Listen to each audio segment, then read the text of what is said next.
Hello friend, कैसे हैं आप लोग। आशा करता हूं कि आप लोग ठीक होंगे और अच्छी तरीके से पढ़ाई कर रहे होंगे। मैं शम्स आपका अपना यूट्यूब चैनल इल्मिगा क्लासेस में स्वागत करता हूं। आज हम लोग इस वीडियो के माध्यम से हिंडुरू का झरना, जिसके लेखक है कामता प्रसाद सिंह काम, इनके सारे प्रश्नों को हम देखेंगे। तो चलिए स्टार्ट करते हैं। देखिए, पहला प्रश्न है, जैसा हिंडुरू का झरना वैसे उसका मार्ग, इस कथन की व्याख्या कीजिए। तो आइए इसका उत्तर देखते हैं। देखिए, उत्तर हिंडुरू का झरना रांची से 27 मील दूरी पर अवस्थित है। यह अन्य झरनों से अलग यानी निराला है। यह तक जाने के लिए बेहतरीन सड़कें हुई है। धरती ऊबड़ खाबड़ झरना, झुरमुट, पेड़ पौधे और लता गुल्मों के साथ जंगल अपनी जगह आबाद है तथा जंगली जानवरों की आवाज़ तथा पक्षियों की चहकने से वन प्रांत गुलजार है। कल कल छल छल नदियाँ बहती है तो किनारे पर रहने वाले लोग को अमृत बांटती जाती है। झरना पहुँचने तक के मार्ग में अनेक सुंदर जंगल भी है, जिनकी विशिका से शायद बाघ को भी डर लगता है। यह झरना स्वर्ण रेखा नदी उद्गम स्थान से 50 मील आगे है। जल की धाराएं पहाड़ से नीचे जहां झरना है, इसका उजाला पानी ऐसा प्रतीत होता है मानो भंवर में पीसकर पत्थर की सफ़ेद चूर्ण गिर रहे हो।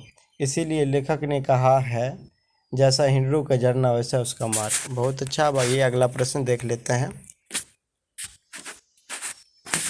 हिंडुरू का झरना कैसा बना? तो आइए इस प्रश्न को देखते हैं। उत्तर नदी जहां पहाड़ को पार करने की चेष्टा में पहाड़ पर चढ़ती है, वहीं पानी की धाराएं हो जाती है, और जब सारी धाराएं एक होकर पहाड़ से नीचे गिरती है, वही झरना बनता है।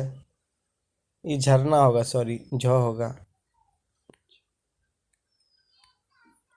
झरना बनती है, जिसकी ऊंचाई 243 फुट है।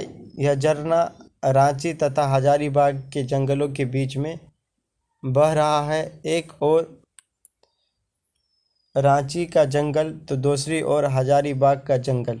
झरना की प्रबलता धारा जहाँ गिरती है, वहाँ पानी की तरंग इंद्रधनुष सा प्रतीत होता है। आइए अब अगला प्रश्न देख लेते हैं। प्रश्न 3, स्वयं झरने से भी ज़्यादा खूबसूरत मालूम होता है झरने से आगे का दृश्य। यह दृश्य का सुंदरता का वर्णन अपने शब्दों में कीजिए। तो आइए देखते हैं। स्वयं झरने से भी ज़्यादा खूबसूरत मालूम होता है झरने से आगे का दृश्य।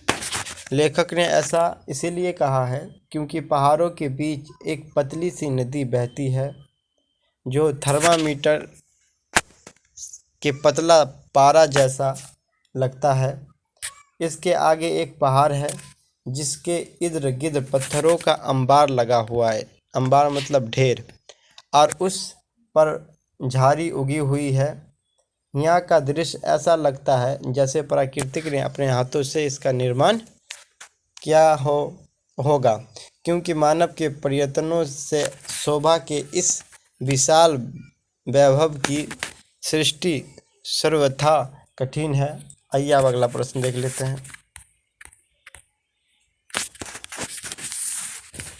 प्रस्तुत पाठ के आधार पर समझाइए कि किसी यात्रा वृत्तांत के रोचक बनाने के लिए किन किन बातों पर ध्यान दिया जाना चाहिए।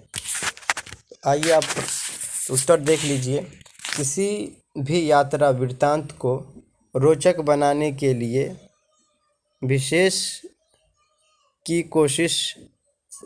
विशेषता का वर्णन करना आवश्यक होता है। जिस स्थान पर विशेष यात्रा पर निकलता है, साथ ही यात्रा के क्रम में आए शहर, गांव, पहाड़, जंगल तथा वहाँ के निवासियों के व्यवहार, सभ्यता, संस्कृति एवं आचार विचार आदि का वर्णन करने पर उस स्थान के प्रति उत्कट अभिलाषा यानी जिज्ञासा उत्पन्न होती है।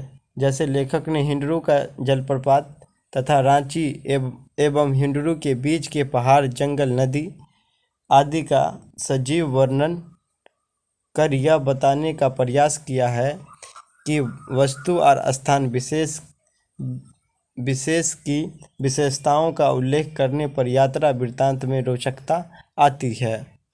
बहुत अच्छा। अब आइए अगला प्रश्न देख लेते हैं। बस मैंने 4 प्रश्न लिए हैं, बस इतना ही खत्म। अच्छा लगता है तो आप लोग लाइक कीजिए, सब्सक्राइब कर लीजिए इस यूट्यूब चैनल का, और ख़ास करके अपने दोस्तों के साथ इस वीडियो को शेयर कीजिए। फिर मिलेंगे।